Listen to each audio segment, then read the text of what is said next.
Hello guys, சூப்பரான சவ் சவ் கூட்டு எப்படி பண்ணுறதுன்னு பார்க்கலாம் வாங்க. பாசிப்பருப்பு 3 ஸ்பூன், கடலைப்பருப்பு 2 ஸ்பூன் ஆட் பண்ணி 1 hour ஊற வச்சுக்கலாம்.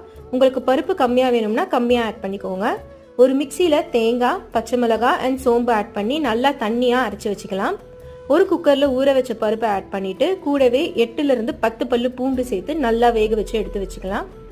இப்போ ஒரு பேனில் எண்ணெய் விட்டு கடுகு, கருவேப்பிலை, வெங்காயம் ஆட் பண்ணிக்கோங்க. கூடவே பச்சை மிளகாய் அண்ட் கட் பண்ணி வச்சிருக்க சவ் ஆட் பண்ணிக்கலாம். ஒரு 4 to 5 minutes மூடி போட்டு காய வேக வச்சுக்கோங்க. இப்போ நம்ம வேக வச்சிருக்க பருப்பு அண்ட் அரைச்சி வச்ச தேங்காயும் சேர்த்துக்கலாம். கூடவே கொஞ்சமா மஞ்சத்தூள் அண்ட் உப்பு போட்டு ஒரு கொதி வரட்டும். இப்போ ஒரு ஸ்பூன் மிளகாத்தூள் ஆட் பண்ணிட்டு அகைன் மூடி வச்சு கொதிக்க வச்சுக்கலாம். நல்லா திக்கானதும் கொத்தமல்லி போட்டு இறக்குனா டேஸ்டான சவ் கூட்டு ரெடி. இந்த மெத்தட்ல நீங்க புடலங்காய் கூட்டு கூட ட்ரை பண்ணி பார்க்கலாம், நல்லா இருக்கும். நீங்களும் ட்ரை பண்ணி பார்த்துட்டு எப்படி இருக்குன்னு கமெண்ட்ல சொல்லுங்க. தேங்க்யூ.